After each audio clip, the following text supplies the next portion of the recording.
এভাবে একদিন ইসলাম কায়েম হয়ে যাবে, এই চিন্তা করতেছেন কিছু বড় বড় আলেমে ওলামায়ে কেরাম। কেউ কেউ মনে করতেছেন সারা পৃথিবীর মানুষের মধ্যে যখন ঈমানের বুঝ পয়দা হয়ে যাবে তখন এমনি এমনি ইসলাম কায়েম হয়ে যাবে, আর কিচ্ছু করা লাগবে না। কেউ কেউ মনে করতেছেন যে আমি পীর সাহেব, বিরাট বড় পীর সাহেব, লক্ষ লক্ষ মুরিদ আমার, প্রতি বছর আমার মুরিদের সংখ্যা বাড়তেছে, এভাবে একদিন ইসলাম কায়েম হয়ে যাবে। কেউ কেউ মনে করতেছেন জিহাদকে ফাটায় ফেলাবো, দুনিয়ার সব শক্তি তো আমাদের হাতে, আমরা জিহাদকে দুনিয়াটারে উল্টায় ফেলাবো, এভাবে একদিন ইসলাম কায়েম হয়ে যাবে। আমি এই চার দলের কারোর সাথে একমত নই। বন্ধুরা আমার নবী, আপনার নবী সর্বকালের সর্বসেরা মানুষ। ইহুদির বাড়িতে শ্রমিকের কাজ করতেছেন। কিসের কাজ? শ্রমিকের কাজ করতেছেন। গভীর কূপ থেকে পানি ওঠানোর দায়িত্ব। পানি উঠাইতে পারলে কিছু খাবার পাওয়া যাবে, খেজুরের দানা পাওয়া যাবে। খোদার যন্ত্রণা মিটবে। পানি উঠাতে উঠাতে পাত্রটা ছিঁড়ে কূপের ভিতরে পড়ে গেছে। ইহুদি মালিক রাগান্বিত হয়ে সোনার নবীর সোনার চেহারায় কষে একটা চড় বসিয়ে দিয়েছে। আল্লাহর নবী চটটা খাওয়ার পরে, আঘাত পাওয়ার পরে মনে হলো তিনি কষ্ট পান নাই, ব্যথা পান নাই। ব্যথাটা ভুলে গিয়ে ইহুদির হাতটা ধরে মালিশ করে দেয় আর বলে, বাবা তোমার হাতে আমাকে আঘাত করার কারণে তুমি ব্যথা পেয়েছো নাকি, তুমি কষ্ট পেয়েছো নাকি? সেই নবী আবার বদরের ময়দানে, অহুদের ময়দানে, খন্দকের ময়দানে, হুনায়নের ময়দানে 27টি যুদ্ধে সেনাপতির দায়িত্ব পালন করে যেই হাত দ্বারা আঘাত পাওয়ার পরেও ইহুদির হাতটা মালিশ করে দিয়েছিলেন, সেই হাত দ্বারা ধারালো তরবারি ধারণ করে সেনাপতির দায়িত্ব নিয়ে সাহাবায়ে কেরামকে অর্ডার করেছেন, সামনে আগাও, কাফেরদেরকে প্রয়োজনে কুচু কাটা করো, তারপরেও ইসলামের বিজয় যে কোনো মূল্যে ছিনিয়ে আনো। এই দুটি কথা, এই দুটি ভূমিকা একই ব্যক্তির কিনা? মায়ের খাওয়ার পরেও হাত মালিশ করে দেয়, আবার তরবারি নিয়ে ময়দানে ঝাঁপিয়ে পড়ে।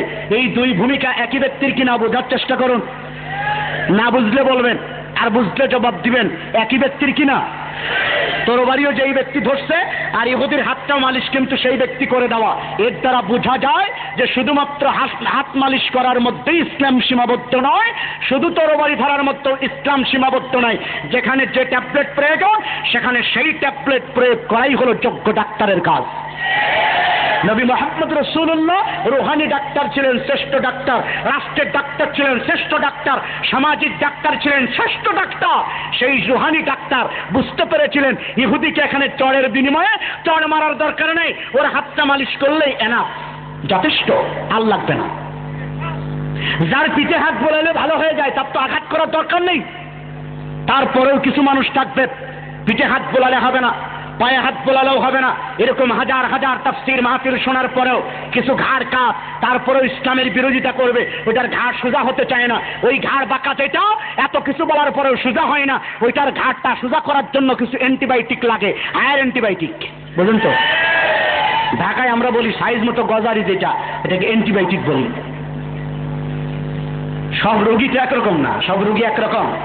কিছু রোগী আছে প্যারাসিটামল দিলে জ্বর ভালো হয়ে যায়, কিছু জ্বর আছে যে প্যারাসিটামল দিলে যায় না, কট্টিম দেওয়া লাগে, কিছু আছে এইচ প্লাস দেওয়া লাগে, কিছু আছে ইনজেকশন দেওয়া লাগে, স্যালাইন দেওয়া লাগে, তারপরেও সারে না। সব রোগীর জ্বর কি একরকম? তো যে আহম্মকেরা একই ট্যাবলেট দ্বারা সব রোগকে ভালো করতে চায়, সব জ্বরকে ভালো করতে চায়, এরা কি যোগ্য ডাক্তার?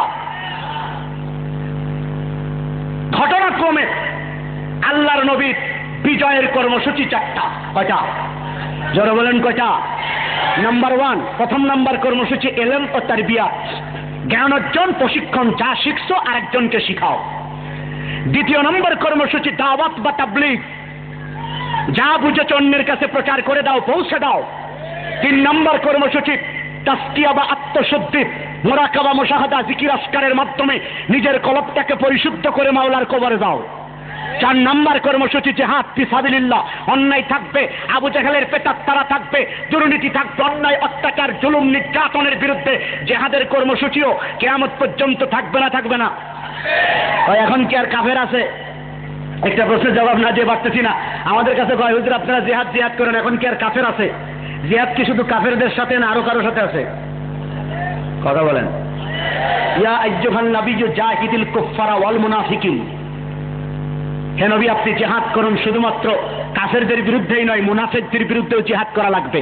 বাংলাদেশে কোনো মুনাফিক নাই, আগে ছিল, এখন সব ভালো হয়ে গেছে। এরকম আছে না নাই?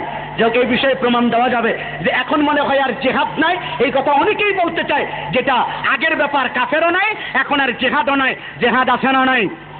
আল জিহাদু মাদিন ইলা ইয়াউমিল কিয়ামা, আল্লাহর নবীর ঘোষণা হলো কিয়ামত পর্যন্ত জিহাদ ধারাবাহিকভাবে অব্যাহত থাকবে। সে কারণে জিহাদও লাগবে না। আল্লাহর নবীর বিজয়ের কর্মসূচি কয়টা মনে রাখতে পারবেন? 4টা কর্মসূচির ফর্মুলা দিচ্ছি আমি, কেমনে বিজয় আসবে। সেই ফর্মুলার আলোকে যদি আলেমেরা চলে, সেই ফর্মুলার আলোকে যদি আমি চলি, সেই ফর্মুলার আলোকে যদি পিসেবরা চলে, সেই ফর্মুলার আলোকে যদি যুবকেরা চলে, বাংলাদেশে ইসলামের বিজয় হতে বাধ্য ইনশাআল্লাহ। আল্লাহ ওয়াদা করেছেন লা ইস্তাখলিফান্নাহুম ফিল আরদ, এই জমিনের শাসন ক্ষমতা তো আমি তোমাদের হাতেই দিব, কিন্তু কিছু শর্ত আছে না নাই? ধন্যবাদ। এই 4টা কর্মসূচির আলোকে যদি কেউ আগাতে পারে তার নাম যোগ্য ডাক্তার, ঠিক না? জামালপুর থেকে আপনারা কেউ কোনোদিন গুলিস্তান গেছেন কিনা ঢাকা? রাগ করবেন না, আমি আগেই বলেছি, পরে মাপ চেয়ে নেব। গুলিস্তানের ফুটপাতে কিন্তু ডাক্তার পাওয়া যায়, একদমে তারা 200 রোগের নাম বলতে পারে। রোগের নাম বলে লেকচার দেয়, আমার এই একই ট্যাবলেট খাইলে সব রোগ ভালো হয়ে যাবে। আপনারা কি বলেন?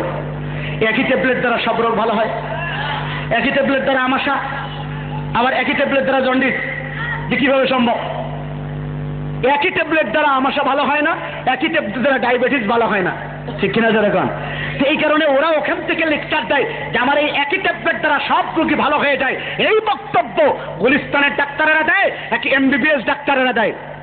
এমবিবিএস ডাক্তারের কাছে গেলে কয়েক প্রকারের ওষুধ দেয় একই রোগের জন্য, পার্শ্ব প্রতিক্রিয়া যেন না হয়, অন্য কোনো ব্যাপার স্যাপার না থাকতে পারে। একই রোগের জন্য একটা ট্যাবলেট দেয় না কয়েক প্রকারের ওষুধ দেয়, এবং রোগী বুঝে ওষুধ দেওয়ার চেষ্টা করে। যারা আজকে বলে যে শুধুমাত্র এলমের খেদমত করলেই পৃথিবীতে ইসলাম চলে আসবে, আমি সেই বুজুর্গানে দিন হযরত উলামায়ে কেরামের পায়ে হাত দিয়ে বলবো, না, আপনার আরো কিছু দায়িত্ব আছে। যারা মনে করেন গোটা পৃথিবীর মধ্যে তাবলীগের কাজ করতেছি, ইমানের বুঝ পায়দা হয়ে গেলে এমনি এমনি পৃথিবীতে ইসলাম কায়েম হয়ে যাবে, আর কিচ্ছু করা লাগবে না, আমি এই মুবাল্লিগের পায়ে হাত দিয়ে বলবো, আপনার আরো কিছু দায়িত্ব পালন করার আছে। যারা পিসব হয়েছেন তারা মনে করেন মুরিদি পীর মুরিদি করলেই, জিকির আজকার করলে এখন কলব লাফায়, ঠক ঠক করে, শব্দ হয়, নানা কিছু হয়, আর মনে হয় কিচ্ছু করা লাগবে না। আমি সেই পীর এবং পীরের মুরিদদের পায়ে হাত দিয়ে বলবো, আপনারও আরো কিছু দায়িত্ব আছে না নাই?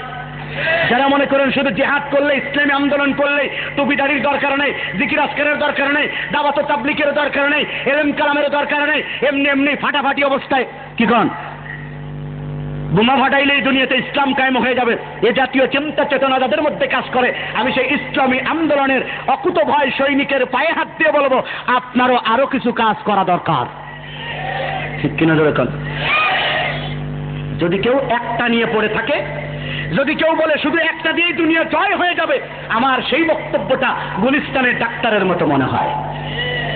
যদি গুলিস্তানের ডাক্তারের হাতে পড়ে, তাহলে ওই একই ট্যাবলেট দ্বারা সব রোগ যারা ভালো করতে চায়, এই গুলিস্তানের ডাক্তারের হাতে পড়লে আপনার রোগ তো ভালো হবেই না, পেট নষ্ট হওয়ার আশঙ্কা আছে, টাকাটা পাও।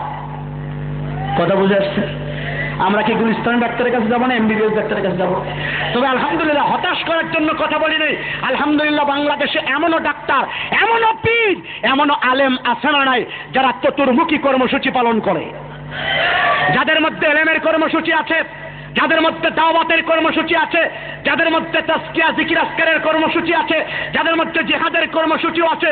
এরকম চতুর্মুখী কর্মসূচি ওয়ালা কোন আলেম, কোন পীর, কোন নেতা বাংলাদেশে 2-4 জন আছে না নাই?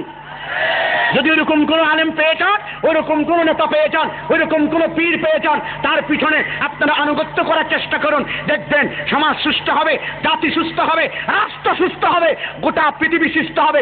ওই রকম নেতৃত্বের পিছনে যদি আমরা কাতার বাঁধতে পারি, ইসলামের বিজয় আজ হোক আর কাল হোক, টুডে টুমরো ইসলামের বিজয় আসতে বাধ্য। কিন্তু নেতা তলাশ করতে হবে। বলবেন হুজুর আমরা তো বুঝি না অত, কোন পীর ভালো, কোন নেতা ভালো, কোন আলেম ভালো, আমরা মূর্খ মানুষ। কে বলেছে আপনারা মূর্খ? ধান কোনটা বললে ফলন বেশি হয় এটা বুঝেন, আর ইসলাম কোনটা ভালো এটা বুঝেন না, এটা ঠিক না। আমরা নেকা সাজি। আর একটা কথা বলবো, আপনাদের এদিকে কি বলে 7 টাকার একটা লাউ, লাউয়ের দাম কত হইতে পারে? এরকমই তো 10-12 টাকা। ধরে নেন 20 টাকার একটা লাউ কিনতে গিয়ে লাউয়ের পিছন দিকটা চিমটায়া ক্ষত বিক্ষত করি, এটা কচি কিনা করে কিনা? 7 টাকার একটা লাউ কিনতে গিয়ে এত জাস্টিফাই, এত যাচাই বাছাই আপনি করতে পারেন, আর যেখানে আপনার জান্নাত জাহান্নামের প্রশ্ন, যেখানে আপনার জীবন মরণের প্রশ্ন, যেখানে অনন্তকাল সুখ আর শান্তির প্রশ্ন, সেই পীরকে ধরার ব্যাপারে, সে আলেমকে ধরার ব্যাপারে, ইমাম নিয়োগের ব্যাপারে আপনার কোনো ভূমিকা ওইরকম জাস্টিফাই চিন্তা ভাবনা থাকার দরকার আছে না নাই?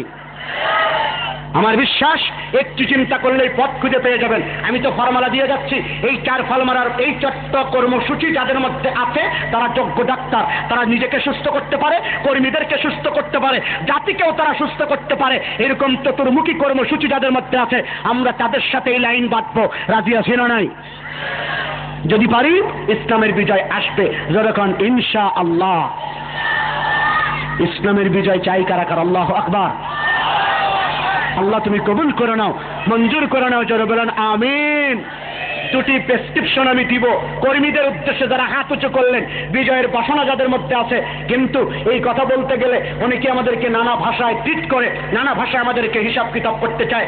আমরা একটু জোরে কথা বললেই আমাদেরকে উগ্রবাদ বলা হয়, আমাদেরকে জঙ্গিবাদ বলা হয়, আমাদেরকে ফতোয়াবাদ বলা হয়। আল্লাহ আমাদেরকে হেফাজত করেছেন, চিৎকার করে কোন আলহামদুলিল্লাহ। জামালপুরে আছে কিনা আমি জানি না, আমি প্রমাণ দেওয়ার চেষ্টা করছি। দৈনিক তার জামালপুর আসা হবে না, জাতীয় আন্তর্জাতিক গুরুত্বপূর্ণ কিছু প্রশ্নের মুখোমুখি আমাদের কর্মীদেরকে ফেলা হয়, আমাদের টুপিওয়ালা দাড়িওয়ালাদেরকে ফেলা হয়, আমাদেরকে জঙ্গিবাদ বলে গালি দেওয়া হয়েছে। 37টা বছর এই গালি আমরা শুনেছি। র্যাব আসার পর, 4 দলীয় জোট ক্ষমতা আসার পর, র্যাব নামানোর পরে আমি চ্যালেঞ্জ করছি, একজন